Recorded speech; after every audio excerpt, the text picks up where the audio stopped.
Vamos. Dê um sorriso só, sorriso aberto, sorriso certo, cheio de amor. Dê um sorriso só, sorriso aberto, sorriso certo, cheio de amor. Quem tem Jesus gosta de cantar, está sempre sorrindo, mesmo quando não dá. Tropeça aqui, cai a colar, e de novo levanta e continua a cantar. E de novo levanta e continua a cantar. Vamos sorrir, né, Maria? Claro. Isso, vamos nas alegres. Isso aí. Na dor, minha filha, a gente não vive. Dá tempo para mais um, hein? É. Nessa alegria Canta aí. mais um? Quer que canta mais um? Mais um. Mais um? A prece é uma luzinha que acendemos em nossa caminhada. Em preces vou seguindo o meu caminho, sem temer os perigos da estrada. Os problemas são difíceis, não se acabam, mas a prece me aquece o coração. Vou seguindo, paciente na esperança, hei de encontrar uma boa solução. Hei de encontrar uma boa solução.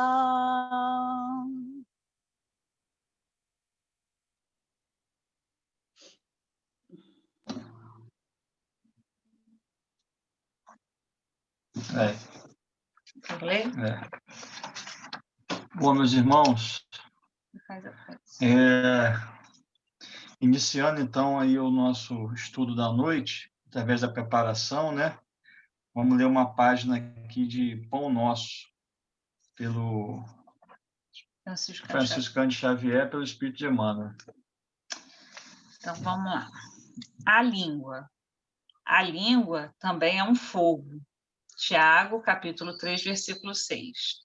A desídia das criaturas justifica as amargas considerações de Tiago, em sua epístola aos companheiros. O início de todas as hecatombes no planeta localiza-se quase sempre no mau uso da língua. Ela está posta entre os membros, qual leme de embarcação poderosa, segundo lembra o grande apóstolo de Jerusalém. Em sua potencialidade, permanecem sagrados recursos de criar, tanto quanto o leme de proporções reduzidas foi instalado para conduzir. A língua detém a centelha divina do verbo, mas o homem, de modo geral, costuma desviá-la de sua função edificante, situando-a no pântano de cogitações subalternas. E por isso mesmo, vemo-la à frente de quase todos os desvarios da humanidade sofredora, cristalizada em propósitos mesquinhos, à míngua de humildade e amor. Nasce a guerra da linguagem dos interesses criminosos insatisfeitos. As grandes tragédias sociais se originam, em muitas ocasiões, da conversação dos sentimentos inferiores. Poucas vezes a língua do homem há consolado e edificado os seus irmãos. Reconheçamos, porém, que a sua disposição é sempre ativa para exercitar, disputar, deprimir, enxovalhar, acusar e ferir desapiedadamente. O discípulo sincero encontra nos apontamentos de Tiago uma tese brilhante para todas as suas experiências. E quando chegue a noite de cada dia, é justo interrogue a si mesmo: terei hoje utilizado a minha língua como Jesus utilizou a dele? que fiquemos aí, né, com essa reflexão e que possamos também, né, abrir nossas mentes, nossos corações, buscando a sintonia com a espiritualidade superior, com os mentores da nossa casa, do nosso divino, para que possamos nos conectar com eles e aprender um pouco mais sobre tuas verdades, Senhor Jesus, que tu deixaste para nós, revelada através do Espiritismo, através de Allan Kardec. Agradecemos por toda essa oportunidade que tu tem nos dado, Senhor. Possamos utilizar melhor da nossa língua, do nosso pensamento, das nossas ações, para praticar, Senhor, a caridade que tu nos ensinaste, mas também para buscar o nosso melhoramento interior. Hoje, agora e sempre, graças a Deus. Graças a Deus. Graças a Deus, assim seja. Bom, hoje é o Elson, né? Passar então a palavra para o nosso irmão aí. Que ele seja Isso também... mesmo, Alexandre. Sou eu aqui. A gente vai dar continuidade à semana passada, né? Que é o arquivo, que é o capítulo que fala sobre os sonhos, né? Não é sobre os sonhos, é a emancipação da alma, né? E todos os efeitos, sendo que o sonho é uma dessas partes. Eu vou começar a ler aqui, são muitas perguntas hoje, então vale a pena a gente se ater um pouco mais às perguntas para não perder aí.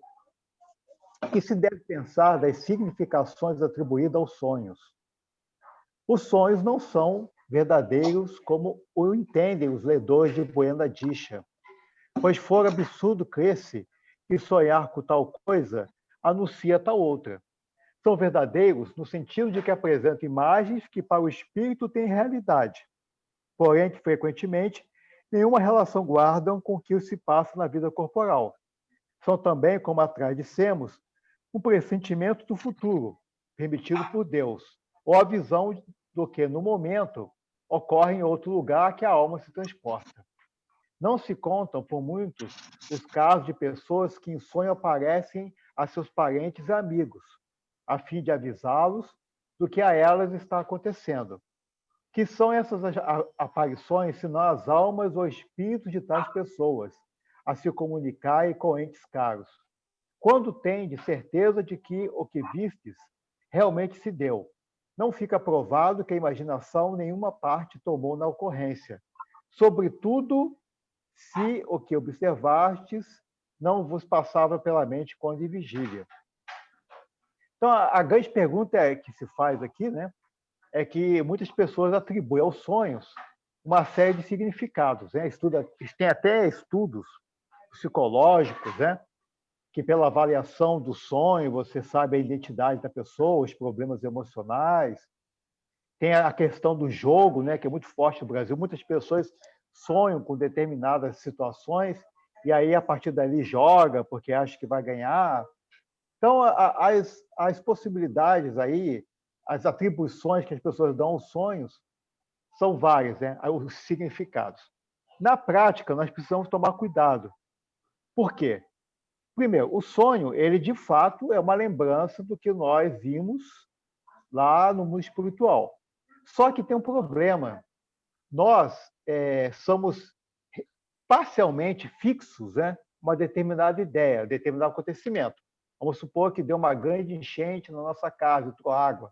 Então, você fica perturbado com aquela situação e aí você fica com a ideia fixa, no bom sentido, né? De corrigir os problemas que vai ter, por aí vai afora. Então, quando você vai ao mundo espiritual e você conversa com algum espírito, você, digamos assim, suja o seu pensamento com as ideias que você já tem a preocupação do dia a dia. Um caso muito interessante é no livro Entre a Terra e o Céu, em que André Luiz, junto com alguém que estava coordenando o grupo e mais um companheiro, foram até a casa de uma pessoa para, quando ela dormisse, trouxesse ela para aquela reunião, e aí trouxe ela mais uma mulher.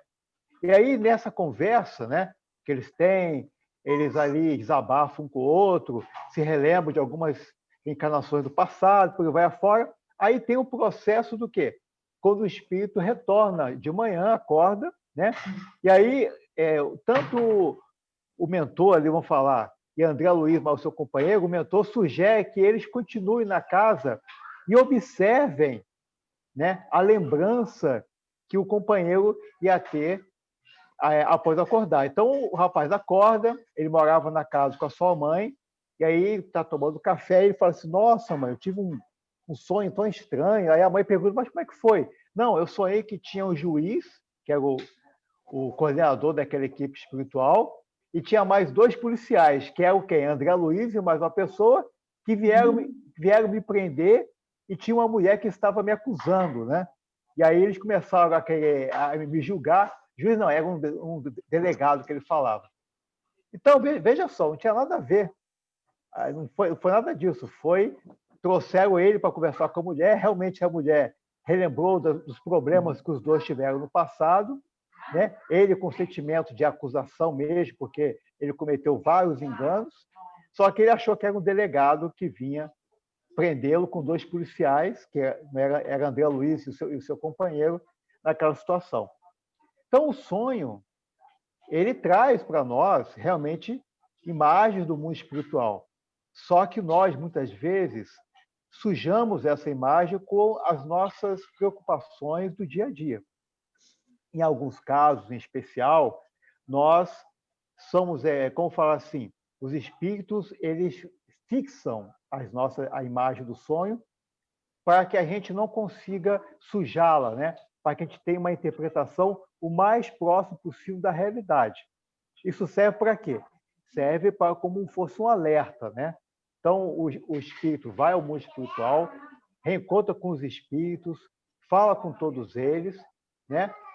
Descobre coisas do seu passado e, quando ele retorna, ele se lembra, nem que seja parcialmente, do que aconteceu. E ele tem a nítida certeza de onde ele estava, do que ele ouviu, por aí vai afora. Mas isso o quê? É uma fixação que os espíritos fazem, porque é necessário que isso aconteça. Na maioria dos casos não tem isso. A gente vai ver e traz para cá meio sujo com as nossas imagens, né? Isso é o que é o mais normal acontece. A gente ainda não tem o desenvolvimento espiritual para poder não sujar, né, o sonho, para a gente não poder trazer a imagem real que está de lá. A gente não consegue fazer isso ainda, só com uma ajuda. Então, Elcio, essa mediunidade onírica, né, que é através dos sonhos, Sim. Ela ainda está sujeita, né, sujeita a esse tipo de interferência, né, do nosso pensamento, né, da nossa condição de encarnado, né. É interessante também que eu percebo que às vezes a gente sonha, né, com pessoas, com situações, e a gente tem que fazer um esforço muito grande, né, ao acordar. E a gente tem o costume, quando a coisa é muito importante, ou quando marcou muito a gente, que a gente tem que partilhar isso com alguém, né? Muitas das vezes com a esposa, com o marido, com quem está próximo da gente, como se fosse uma forma de a gente fixar aquela informação, aquela passagem, né? E não deixar que aquilo se esvaneça na nossa memória. É interessante isso que você falou aí. Aí, Alexandre, você acabou de falar uma questão desse tipo de mediunidade, né? O que vai definir se a pessoa é médium nessa situação ou não, né? Todos nós somos mais ou menos médiums, como Kardec fala. Todos nós temos lembrança dos sonhos, né? É aquilo que foi lido até na semana passada. Todo mundo sonha. Tem gente que diz que não sonha. Não, sonha sim. Pode não se lembrar, pode se confundir, pode misturar as coisas. O que define o médium é que a capacidade, né, a probabilidade dele se lembrar de fatos reais do que aconteceu no mundo espiritual é maior do que a média dos outros. Essa é a diferença, né? É que nem assim, todo mundo já escutou uma voz na cabeça, todo mundo já viu um vulto, uma coisa assim. Mas o que define o médium, né? É que o médium, a quantidade de eventos que ele observa são mais acontece mais eventos com a qual ele consegue ver, ouvir, do que uma pessoa, numa média, uma pessoa comum. Então, muita gente, tem gente que tem uma capacidade maior de lembrar mais vezes. Isso já indica uma mediunidade nessa área. E aí, já indica um caminho, né? Agora, todos nós a gente consegue lembrar. 405. Acontece com frequência ver-se em sonhos coisas que parecem um pressentimento, que afinal não se confirma. A que se deve atribuir isto? Pode suceder que tais pressentimentos venham a confirmar-se apenas para o espírito. Quer dizer, que este viu aquilo que desejava, foi ao seu encontro. É preciso não esquecer que durante o sono, a alma está mais ou menos sob influência da matéria, e que, por conseguinte, nunca se liberta completamente de suas ideias terrenas, de onde resulta que as preocupações do estado de vigília podem dar ao que se vê a aparência do que se deseja, ou do que se teme. A isto é que, em verdade, cabe chamar-se efeito da imaginação. Sempre que uma ideia nos preocupa fortemente, tudo o que vemos se nos mostra ligado a essa ideia. É exatamente o que eu acabei de falar. Tem gente, por exemplo, dependendo da sua fé religiosa, quando você vai ver um espírito tipo da irmã Sheila, né? A pessoa pode confundir a irmã Sheila com Nossa Senhora, por exemplo. É muito comum isso acontecer, né? As pessoas de uma fé religiosa, principalmente a fé católica, quando vê um espírito de luz e consegue observar, e é de uma mulher, ele confunde na hora como se fosse o espírito de Nossa Senhora.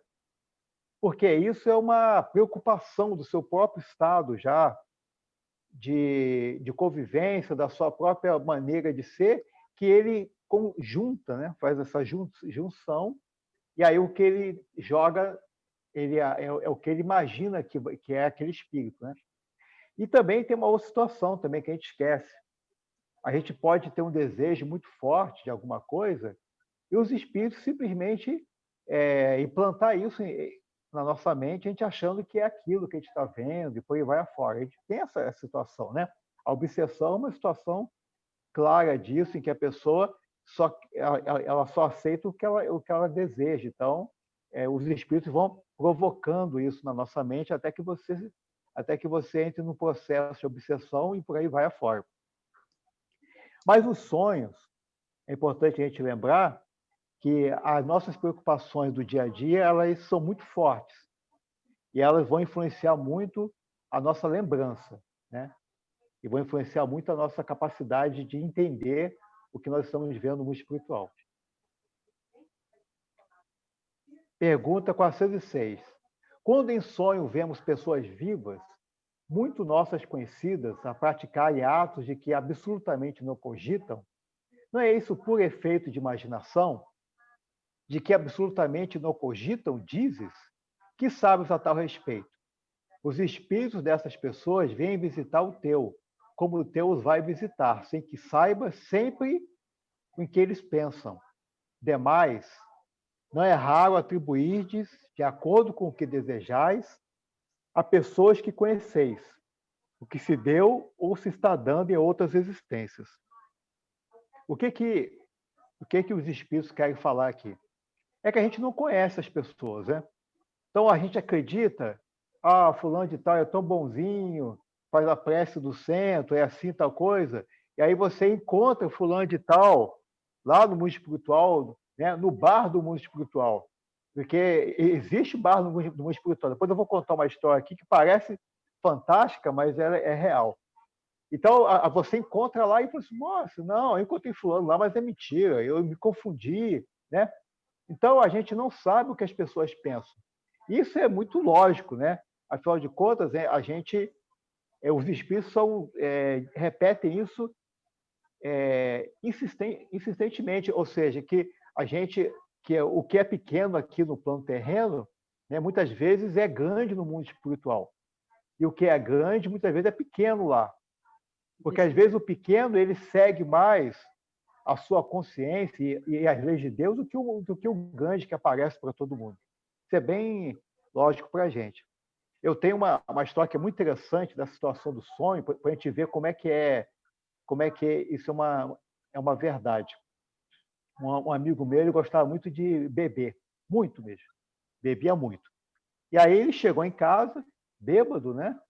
Mais ou menos bêbado, já tinha bebido pouco, foi dormir. Aí dormiu e sonhou. Sonhou aonde? Sonhou que ele estava no bar. É o mais lógico, né? Para ele isso não era problema, ele sonhar que estava no bar. Só que estava no bar e estava bebendo. E no bar, lá, ele tinha uma criatura que ele dizia que era uma espécie de um anão, duende, que ele falava. E dentro desse bar, ele começou a achar ruim com aquele anão. Começou a falar mal, começou a brigar. Aí estourou uma briga no bar.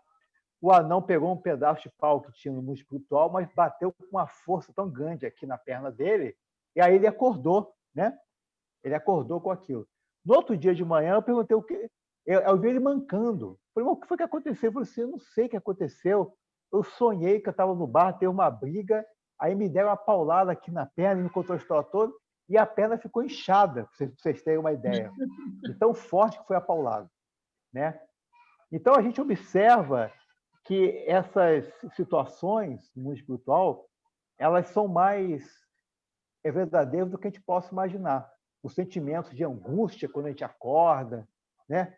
Sentido abafado, choro, de uma série de coisas, isso não é ilusão, né? Não, eu tive um pesadelo, eu tive uma ilusão. Não é uma ilusão, é uma verdade. Cada um tem a sua própria verdade, né? A gente sabe que determinadas situações que acontecem no nosso perispírito refletem no nosso corpo. Isso é bem lógico, né? Bem lógico. O perispírito ele é o modelo organizador biológico, é o que constrói a nossa formação física. E todo efeito que acontece nele reflete no corpo e vice-versa também, né? A gente destrói o nosso perispírito, destruindo o corpo em primeiro lugar. E aí por aí vai. É bem interessante. E a gente também, se a gente observar, nós temos histórias também, viu?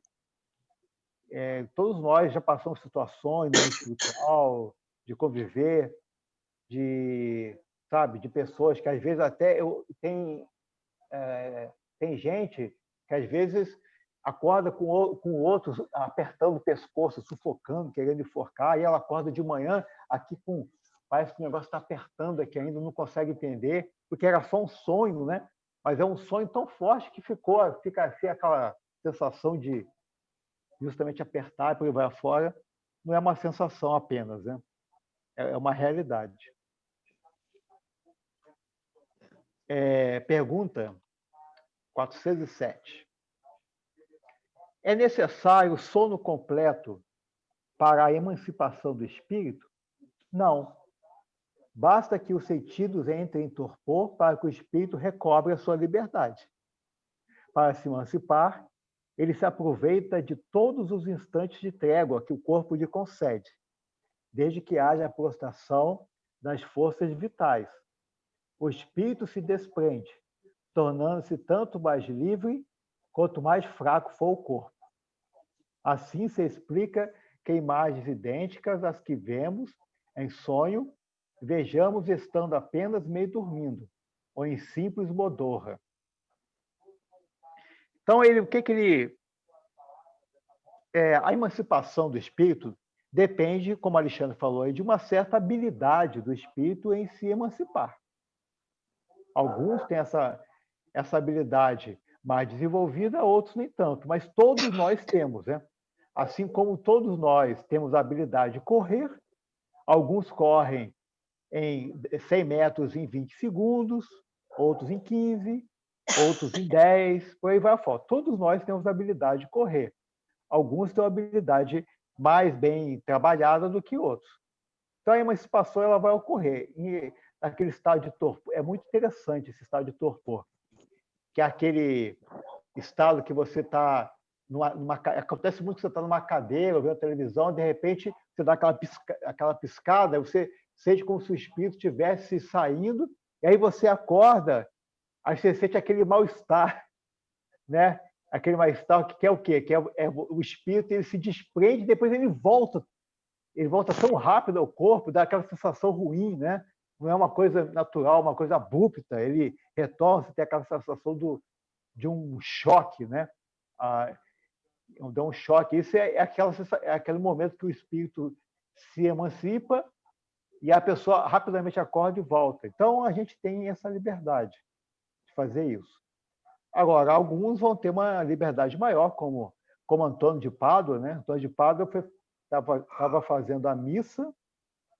Nessa que ele estava fazendo a missa, ele se ajoelhou para rezar e ali ele se emancipou, foi até na Itália ou em Portugal, não me lembro qual país que ele foi. Ele estava num país e foi no outro. E aí o pai dele estava sendo julgado por um assassinato. Lá, Antônio de Pádua aparece, né, para todo mundo. O pessoal toma um susto, porque o pessoal sabia que ele estava em outro lugar, não estava ali, né? Aí ele, além de aparecer, ele faz a materialização da vítima que foi assassinada, e o espírito da vítima fala que não foi o pai dele, né, que o assassinou, que foi outra pessoa. E aí, por causa disso, né, por causa desse processo de materialização, Antônio de Pádua virou santo, né, por causa disso aí. Então, ele além de se emancipar, foi a outro lugar, se materializou nesse lugar, materializou outro espírito que já havia morrido e ajudou o pai, e fez tudo isso consciente, conversando, argumentando, né? E a gente não sabe o que aconteceu quando ele retornou, né, ao seu corpo. Se ele se lembrava dos detalhes. Provavelmente, de todos os detalhes, a gente não consegue se lembrar. Mas, do geral, a gente consegue.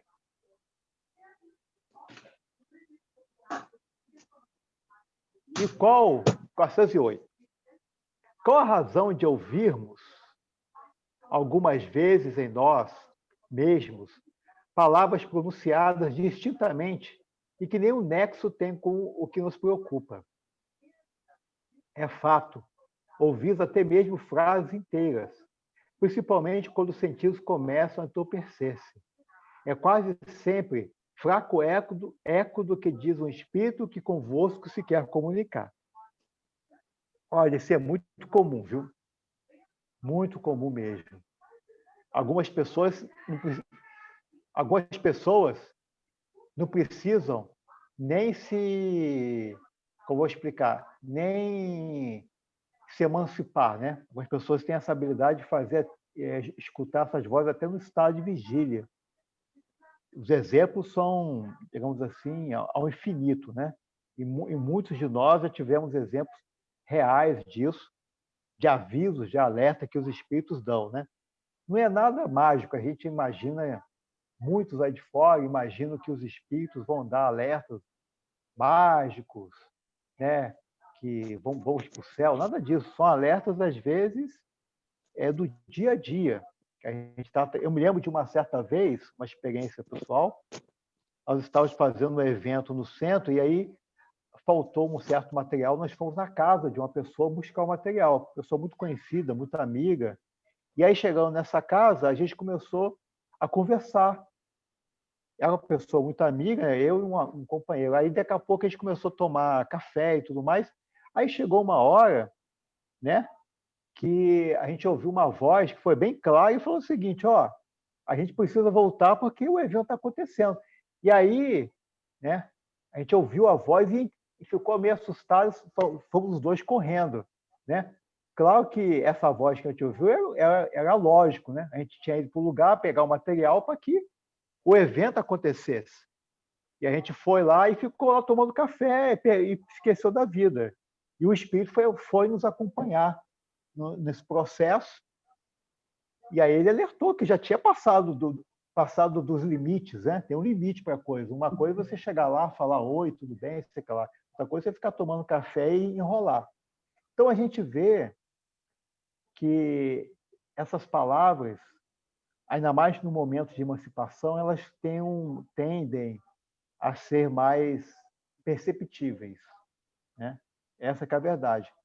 Elas ocorrem diariamente, a todo momento, só que ela no momento da emancipação a gente é mais perceptível, por vários motivos, né? Porque é o silêncio da noite, é a falta de preocupação da gente o que está ao redor, a gente se concentra dentro de nós mesmos, né?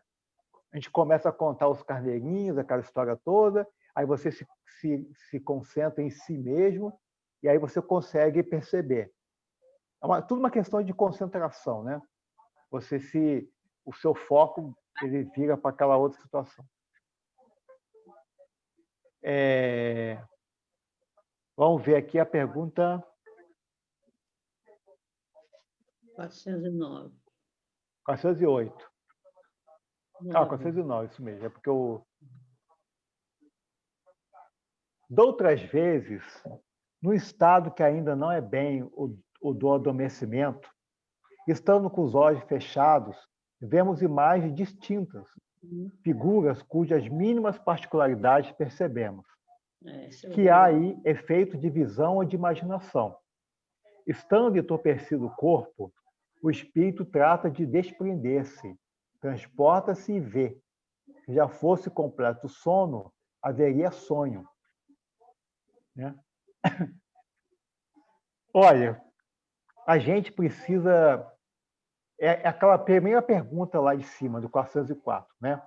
A gente precisa ter a experiência do dia a dia para poder analisando os nossos sonhos com bastante carinho, né? E sabendo distinguir as imagens da nossa percepção do nosso dia a dia, da nossa preocupação diária, né? Claro que se você está preocupado com um filho que está distante, e aí naquele dia você sonha com o filho, né, que está lá, isso é normal que aconteça, mas muitas vezes nós misturamos as nossas figuras, as nossas imagens, com os nossos desejos.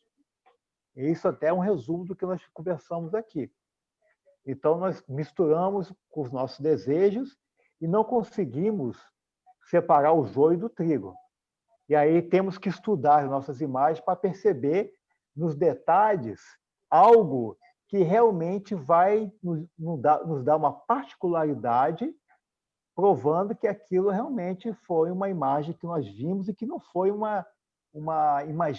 nem imaginação, uma deturpação nossa do que nós encontramos no mundo espiritual. Isso é muito comum. Né? Às vezes você quer encontrar uma pessoa, e aí você acha que você tem aquela imagem fixa da pessoa. Aí, no mundo espiritual, você encontra alguém que você acha que é a pessoa. Quando você acorda, se você fizer esse exercício e tentar lembrar do sonho, e você tentar lembrar do rosto do espírito que você viu, a gente vai observar que aquele rosto não tem muita semelhança com o rosto da pessoa que nós achamos que era. E aí a gente percebe que não era a pessoa, que era uma outra criatura. Mas na pressa e no desejo, né, de que seja a pessoa, a gente vai e parte para não, eu sonhei com fulano, eu sonhei com ciclano. É isso que a gente precisa tomar esse cuidado. Né? A gente tem que ver nas particularidades para ver o que nós estamos misturando. Isso é até um exercício muito bom, né? Porque a gente vai, com o tempo, a gente vai sabendo distinguir as melhores mensagens, e daqui a pouco, quando a gente começar a distinguir isso, os próprios espíritos se utilizam de nós para nos passar informações mais importantes, porque a gente começa a ter uma separação do que é verdade, do que é ilusão, e aí você começa a ser mais confiável, e aí você se torna um instrumento melhor de trabalho. Né? É como toda mediunidade, como todo serviço que a gente faz. Se alguém quiser falar alguma coisa pessoal, que viu, que sonhou, pode falar, viu, gente? Não tem problema, não. Que essa matéria aí, é uma matéria que ela é muito fácil de você falar, porque todo mundo sonha, né? Todo mundo já viu, já escutou, seja quando é infância, né? Quando é infância. É uma coisa também que é importante, né? A gente tendo esse conhecimento aí dessa realidade, né? Que a gente vive durante o sonho. Existe também uma responsabilidade nossa, na medida que a gente vai amadurecendo, da mesma maneira que a gente refreia os nossos atos conscientemente, quando a gente está na vigília, né? Quando a gente está acordado, a gente começa a distinguir com mais clareza o que é certo e o que é errado. Isso também acontece com os nossos sonhos, né? Na medida que a gente sabe que aquilo ali não é uma ilusão, né?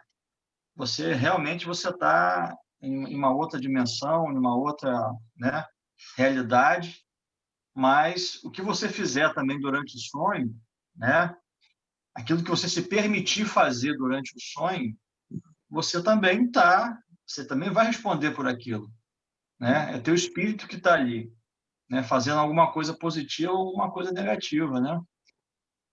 Eu acho que isso é importante também a gente ressaltar isso, né? Não, e uma coisa interessante, Alexandre, que a gente observa, assim,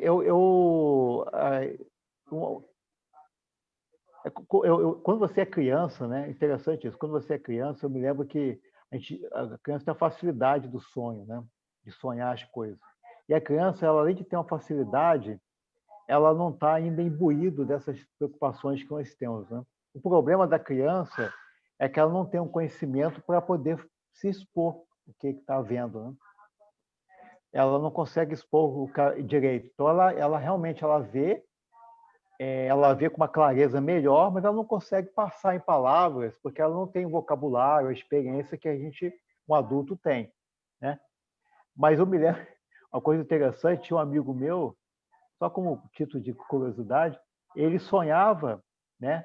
Ele sonhava no tempo que ele estava na barriga da mãe dele. Eu achei tão interessante isso, né? Ele tinha sonhos diversos disso, né? Do tempo que ele estava na barriga da mãe. Na verdade, não eram sonhos, né? Eram apenas lembranças, né? Que ele tinha quando ele ia para lá. E ele ficava... Todo dia ele acordava, não, mas eu me lembro... E ele, detalhe, que ele dava os detalhes das conversas que ele ouviu, Isso é que eu falo com 7 anos de idade, né? 7, 6 anos. As conversas com 7, 6 anos de idade Então, era muito jovem ainda, então era muito fácil a pessoa ter esse tipo de sonho ainda. Mas os sonhos, com o tempo, a gente vai ganhando experiência. Eu acho que é isso que nós, espíritas, a gente pode ir fazendo, né? Esse exercício. De manhã, quando a gente acordar, a gente saber diferenciar o que nós estamos carregando da nossa própria mente e do que realmente é fato. Porque isso é muito importante, a gente precisa ter essa consciência, a gente tem que lembrar que Emmanuel era um dos ministros lá de nosso lar, e ele tinha uma função especial que ele era professor de evangelho em nosso lar, né? O próprio Chico assistiu algumas aulas de Emmanuel em nosso lar sobre isso. E essas aulas não eram dadas somente para espíritos desencarnados. Espíritos encarnados também participavam, né? Mas o espírito encarnado, para participar, ele tem que ter não é uma só condição moral, né? A questão não é só essa também, né? Ele tem que ter uma questão também de saber essa distinção, né? Para ele chegar aqui, quando ele acordar, não ficar com aquela conversinha. Será que foi verdade? Será que não é? Nananã, tchá, tchá, tchá, tchá. Ou seja, uma conversa que o espírito tem um esforço danado para levar você lá para o nosso lar e você fica naquela dúvida existencial, né? Então, a gente tem que ter esse exercício para a gente crescer, né? Crescer espiritualmente, para que os espíritos também confiem em nós, a gente sejamos pessoas confiáveis para poder passar alguma informação, né? A gente tem que lembrar que o médium, apesar de Kardec falar que todos nós somos médiums, raros são os médios que são úteis, né? Uma grande parte dos médios se perde em um monte de confusão, não só a questão moral, mas não são pessoas que você possa confiar. Então, você imagine um de nós desencarnado, né? Alguém está aqui desencarna, aí a gente quer passar a mensagem para o filho. Aí você vai lá, não, para aquele médium não vou falar nada porque ele é fofoqueiro. Não, para aquele porque ele é alucinado. Tudo que você fala para ele confunde, né? Ele fala que os espíritos me amam, não sei o quê. Não, eu não quis falar nada disso. Eu falei que eu amo é meu filho, não ele. Aí o cara confunde. Então a gente tem que ser confiável. E eu acho que nós, espíritos, que já recebemos tanto do mundo espiritual, eu acho que a gente merece devolver para eles um pouco disso, para que eles também possam nos utilizar, para que outras pessoas possam usufruir também, porque eles também têm os seus entes queridos, né? A gente fica sempre querendo falar com os mortos, fica lá, lá. Não, eles também querem falar com as pessoas que estão aqui e muitas vezes não conseguem, né? E muitas vezes não conseguem. Um amigo meu, que desencarnou, ele me contou uma história muito interessante. Um companheiro que era amigo de nós dois desencarnou, e aí esse companheiro, né, desencarnou, e aí, passado um tempo, esse meu amigo contou a história seguinte, que o nosso amigo que havia desencarnado chegou para ele e mandou que ele desse um aviso para um outro amigo, né, de nós dois também, que estava bebendo muito, que era para não continuar bebendo. E ele foi lá e deu aviso. E eu achei interessante isso, e foi através de um sonho, tá? Eu achei interessante porque esse companheiro não era espírita, não era nada disso, né? Ele era uma pessoa comum, mas o espírito, né, de um amigo nosso em comum veio até ele e falou o seguinte: você vai lá, fala com o ciclano que eu não estou gostando do que está acontecendo, que é para ele parar de beber. A coisa foi tão forte que mesmo ele sabendo que foi apenas um sonho, ele não conseguiu se segurar e falou com o outro companheiro: fulano que morreu mandou dar um recado para você, que é para você parar de beber. Então, a gente precisa chegar num ponto assim, que a gente seja pessoas confiáveis, né? Que os espíritos possam confiar para a gente. Eu acho que a gente, só uma crítica para todos nós, né? Nós somos muito querendo que venha ao nosso reino, né? O reino de Deus vem até nós com todas as benesses, mas a gente também não se esforça para ajudar o reino dos céus que está do outro lado, né? Esse mundo espiritual aí, desesperado, querendo umas migalhas da nossa ajuda, vamos falar assim. Pergunta 410, né? Dá-se também que durante um sono, ou quando nos achamos apenas ligeiramente adormecidos, acodemos-nos ideias que nos parecem excelentes e que se nos apagam da memória, apesar dos esforços que façamos para retê-las. De onde vêm essas ideias? Provém da liberdade do espírito, que se emancipa e que, emancipado, goza de suas faculdades. Com maior amplitude, também são frequentemente conselhos que outros espíritos dão. Essas ideias, isso acontece muito, viu? Essas ideias. Você tem uma ideia fantástica, quando acorda, não se lembra. Não se lembra, fica tentando remexer as coisas. Alguns, né? Alguns que são mais espertos, porque já tiveram várias ideias dessa. Tem gente que mantém até um livro, um caderno ao lado da mesa, para quando acordar ele já acorda. Só que é tão rápido, quando você acorda mesmo, você entra no estado de vigília, aí some de vez, né? Na verdade, você se lembra que você está meio torpe ainda, só que não dá para escrever, ou seja, ou você escreve ou você se lembra, não tem a fazer duas coisas, aí apaga tudo. Mas não tem problema, porque as ideias, a gente vai ver na questão A aqui, que ela, no momento oportuno, ela volta, né? Ela vai aparecer como uma coisa que ficou gravado no seu espírito, na sua mente. De que servem essas ideias e esses conselhos, desde que pelos esquecer, não os podemos aproveitar. Essas ideias, em regra, mais dizem respeito ao mundo dos espíritos do que ao mundo corpóreo. Pouco importa que comumente o espírito as esqueça. Quando unido ao corpo, na ocasião oportuna, voltar-lhe-ão como inspirações de momento. Então, isso é muito comum, essas ideias voltarem. É muito comum você durante, às vezes, uma conversa com a pessoa que está passando uma necessidade, sem nada você perceber, você tem uma ideia fora de série, né? Parece que se lembra. Essa ideia pode ser intuitiva ou pode ser apenas você uma memória que já foi plantada dentro de nós. Pode ser duas coisas também. Você é uma memória que você se lembra e quando você está presente perto de alguém, ela se abre, né? Nesse mesmo livro, Entre a Terra e o Céu, que eu contei no início, do rapaz que se encontra com a moça, né? É muito interessante, porque o rapaz ele tem uma encarnação. A moça também teve uma encarnação. Não, os dois estão tendo uma encarnação aqui naquele momento. Só que eles não se lembram das encarnações passadas. Mas quando você coloca um em presença do outro, eles automaticamente, o perispírito transforma-se na imagem daqueles espíritos do passado, é automático. É impressionante. A presença de um, né, traz memórias do outro.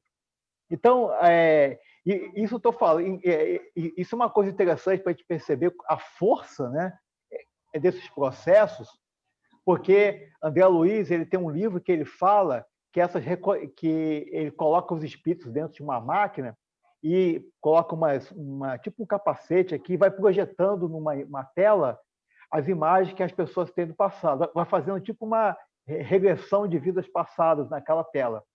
Aí André Luiz fala, conversando lá com o técnico da área lá, né?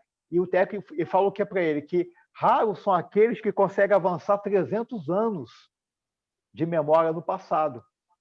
Mas é interessante que esses espíritos, quando você coloca um em presença do outro, né? Às vezes eles voltam 600, 1000 anos atrás. Por que isso acontece, né? Isso acontece é a força da consciência culpada. O remorso, né? O ódio, a raiva que um tem pelo outro, tem uma força tão violenta que ele volta a memórias muito profundas que ele, como espírito, até desencarnado, ele não conseguiria lembrar. Mas só a simples presença do outro já ativa esse processo. Eu estou falando isso porque, vindo no sonho, a parte dos sonhos, a gente, quando reencontra alguém, né, que você... alguém que os espíritos passaram uma certa informação que a gente não consegue se lembrar, essa memória ela retorna automaticamente. A presença da pessoa, né, ela faz com que aquela memória retorne. É muito interessante. Assim como a gente, quando reencontra com uma pessoa muito amada ou que a gente não gosta, toda aquela memória passada ela retorna automaticamente. Então, o sonho, o fato de alguém passar uma informação para a gente não se lembrar, não se preocupe. Quando nós encontrarmos com uma determinada pessoa pela qual nós temos que passar informação, a memória vai aparecer com a mesma força como a gente vê nas obras espíritas aí. 411, né? Estando desprendido da matéria e atuando como espírito, sabe o espírito encarnado qual será a época de sua morte? Acontece pressenti-la. Também sucede ter plena consciência dessa época, o que dá lugar a que, em estado de vigília, tenha intuição do fato. Por isso é que algumas pessoas preveem com grande exatidão a data em que virão a morrer. Isso aqui tem uma lógica, né? Ninguém reencarna assim a Deus dará, né? Lá em nosso lar tem o departamento da reencarnação. Então, quando você vai reencarnar, você tem todo um roteiro, né? Aliás, foi lido na sexta-feira aí, eu me lembro, sobre o caso lá, não sei, esqueci o nome da pessoa, né? Que ele iria reencarnar, não iria casar, ia pegar 6 espíritos de nosso lar que o ajudaram e tal coisa, tá? Ou seja, não foi, Alessandra, né? Você que leu, né? A história. Passada. Aí eu me lembro... Foi o Otávio. Otávio, né? Isso, o espírito de Otávio. Então, ninguém reencarna assim ao Deus dará. A gente tem um projeto. Você vai reencarnar, tal. Claro que os detalhezinhos, né? Ah, eu chutei o pé da porta. Não, isso não está escrito lá, né? Isso aí você chutou porque você não presta atenção. Mas os grandes acontecimentos estão escritos. E a morte é um grande acontecimento, né? E, em alguns casos, a morte serve como processo de prova, de expiação do espírito. Então, ela, além de ser um acontecimento por si só, pela morte, né? Ela é um acontecimento ainda de maior importância porque você está expiando determinada situação do passado, né? Então, empurrei alguém em cima de um prédio, na outra encarnação. Então, nessa encarnação, eu vou ter uma morte semelhante à que eu fiz o outro passar. Então, você pressente que é chegado o momento. Você sabe que isso vai acontecer de alguma forma. Algumas pessoas pressentem que vai ter algo mais complicado no futuro, por causa já vem reencarnado sabendo disso, né? Eu não sei, tem um livro, eu não sei agora onde é que eu não me lembro mais, que o senhor, que ele sabia exatamente, 6 meses antes, ele pressentiu que ele ia morrer, né? Claro que isso foi uma dádiva do céu. Por que eu falo que é uma dádiva do céu? Porque durante 6 meses ele preparou a família e preparou todos os documentos necessários para a sua morte. Quando ele morreu, a família não passou necessidade, né? Não teve aquela correria e tal coisa, tal. Então, a gente fala... Porque é muito chato, né? Muito chato para o morto, né? Quando você desencarna e deixa todo mundo agoniado. Cadê a carteira de identidade do fulano? Cadê o CPF do ciclano? Ninguém nem sabe mais onde é que está. A conta do banco, qual banco que é? A pessoa nem sabe qual banco que é.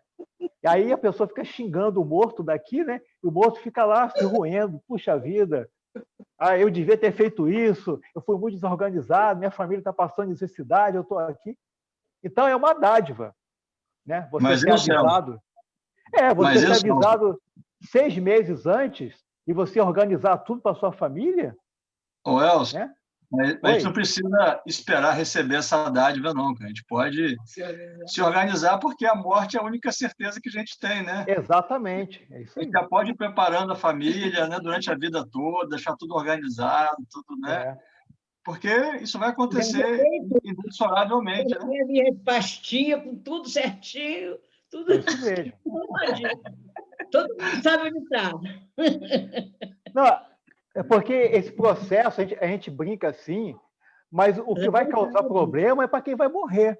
O espírito lá do outro lado vai ficar ouvindo dos familiares que ele era desorganizado, que não sei o quê, aquela confusão. E eu não tiro a razão deles, afinal de contas, a gente sabe, foi que nem o Alexandre falou, a gente vai morrer, então você tem que estar preparado, né? Claro que não precisa ter essa psicose toda assim, mas a gente tem que estar previamente já organizado para saber das coisas. Isso não é nada de demérito, nada de... Isso é o normal da vida, ainda mais nós que somos espíritas, né? Muitos de nós, os pais, já desencarnaram, eu mesmo, meus pais já desencarnaram, eu já conversei com meu pai, já conversei com minha mãe, já conversei com todo mundo, então você sabe que não vai ter jeito, mas mais cedo ou mais tarde vai acontecer, né? O que não pode é a gente ficar lá querendo descansar lá numa boa, no mundo espiritual e tendo que ficar dentro de casa. Não, faz isso, Cicano, faz isso, Beltrano. Não. É aquilo que Jesus falou, né? Aos mortos, enterrar os mortos. Os vivos agora vão tocar a vida deles. E a gente vai tocar a nossa vida no mundo espiritual. Né? Claro que a gente vai ajudar, vai ter o sentimento, mas o pessoal que fica tem que saber se virar. Isso faz parte da prova de cada um, né? Da necessidade das pessoas. Tem que ir para frente. E a última pergunta aí, né? O Elcio, tem países de primeiro mundo, tal, aí, dependendo, não sei quais, Estados Unidos eu sei, que é normal as pessoas fazerem testamento, inclusive, e todo mundo tomar conhecimento do que está sendo feito, do que foi resolvido. Todo mundo faz independente, ninguém sabe quando vai morrer, como você está colocando, mas todo mundo na família tem esse hábito de colocar a sua vida, né, na família, para que todo mundo saiba a vontade que a pessoa quer, o que a pessoa quer deixar para quem, o que quer fazer. Isso é normal fazer. A gente aqui no Brasil, que a gente ainda tem, em outros países também, né? Depende de cada um de nós, eu acho, não importa o país. A gente ainda tem esse sentimento de não quer nem falar na morte, né? Todo mundo não quer falar nessa palavra, não quer, diz que não quer, essas coisas assim. Então, acho que essa atitude talvez seja um encaminhamento para as vias de fato, né? Então, não quer entender. Mas isso é normal em outros países que as pessoas já estão mais, já entendem mais dessas situações, que fazem isso tudo, e deixa tudo certinho, em cartório, tudo normal. No Brasil, são raras as pessoas que fazem, mas também existe. Né? Também existem pessoas que deixam tudo organizadinho, dizendo que os outros vão fazer daquela maneira, aí é outro caso. Mas a pessoa coloca as situações financeiras, situação, todos os tipos de esclarecimento que a pessoa quer fazer. Né? Sem temor, sem nada, sabendo que é uma coisa irreversível mesmo, normal. É isso mesmo. Né? Eu vou ler a última pergunta, gente. 412. Pode a atividade do espírito durante o repouso ou sono corporal fatigar o corpo? Pode, pois que o espírito se acha preso ao corpo, qual o balão que ativa o poste. Assim como as sacudiduras do balão abalam o poste, a atividade do espírito reage sobre o corpo e pode fatigá-lo. Isso é uma verdade, sim, tá, gente?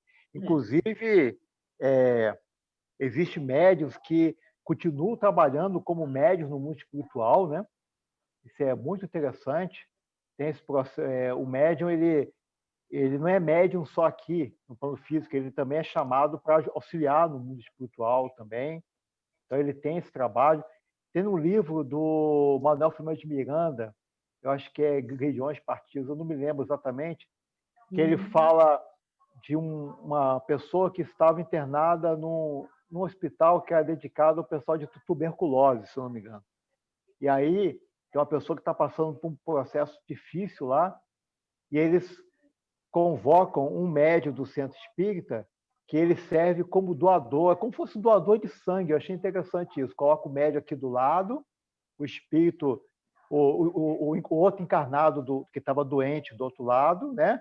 O encarnado doente, o médium, e eles fazem uma espécie de transfusão, quase igual a transfusão de sangue, mas de fluido do médium para aquele doente, né? É uma necessidade. Então, esses trabalhos que eu estou falando do trabalho do bem, mas mesmo assim cansam, né? Você imagina, você faz uma transfusão assim, do seu fluido vital do médium, de um para outro, cansa também, isso desgasta. Então, por mais que você esteja fazendo bem, cansa também. Então, a gente tem várias situações que tem esse cansaço, né? Eu contei o caso do meu amigo que tomou uma paulada numa briga de bar no mundo espiritual, e é real, viu? Esse companheiro, ele ficou quase uma semana doendo, viu? Para vocês terem uma ideia. Foi no médico, o médico não encontrou nada, passou um monte de remédio e doía. Doía por quê? Doía e o remédio não funcionou por quê também, né? Não funcionava o remédio porque o problema não era no músculo. Se fosse no músculo, você tomava uma aspirina que aliviava a dor, mas tomava aspirina e a dor continuava. Esse caso, para mim, foi muito interessante porque ele foi um estudo, né? Durante uma semana eu ficava perguntando, e aí, está doendo? Tomou remédio? Você vendo as diferenças, né? A diferença do que é físico e do que é espiritual. É muito interessante essas situações e que você vai tomando, você vai aprendendo. Então, é claro que a atividade no mundo espiritual também cansa o espírito, né? Agora, também não é nenhum cansaço fora de série. Isso é mais informação para a gente saber, né? Que é o que a gente faz cansa. Se a gente vai numa balada no mundo espiritual, que é muito comum as pessoas irem, né? É muito comum. A pessoa desencarna e vai na balada no mundo espiritual.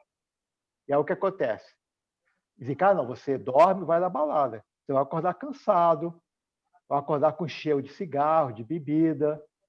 Você fala assim, pô, mas eu passei a noite em casa, dormindo, estou com esse cheiro, parece que eu fui cansado, exausto, não dormiu direito, e por aí vai.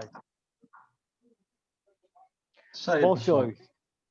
É verdade. Se alguém tiver alguma pergunta, a gente pode partir para o nosso encerramento aí, né? Se ninguém tiver nenhuma pergunta a fazer, Elcio, eu pediria aí ao Luiz fazer a nossa prece de encerramento.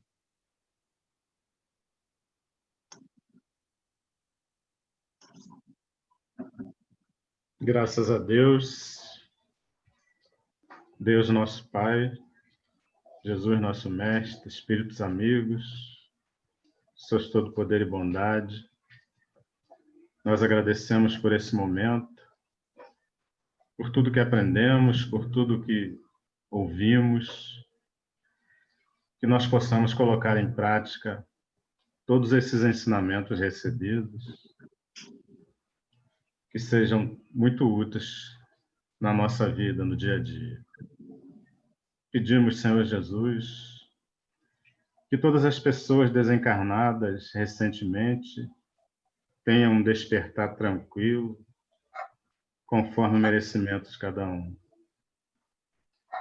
Pedimos também proteção a todas as pessoas que trabalham na linha de frente nessa pandemia. Pedimos que toda a humanidade seja tranquilizada nesse momento tão difícil. Assim, nós agradecemos por tudo que recebemos no dia a dia. Que todas as famílias representadas aqui tenham sido beneficiadas também por esse estudo e por essa harmonia. Pedimos a permissão para o encerramento. Muita paz a todos, graças a Deus. Graças a Graças a Deus, meu irmão. Assim seja. Assim seja. Até sexta-feira, pessoal. Se Deus quiser. Até sexta, meus amigos. Elcio, Tchau. muito obrigada. Até mais, gente. Obrigada, Elcio. Obrigado, Obrigado, tá, gente? Obrigado, Boa gratidão. noite, Vai, boa noite, crianças. hein? Boa noite, Marielle. Boa noite, Boa Léo. noite. Ivone.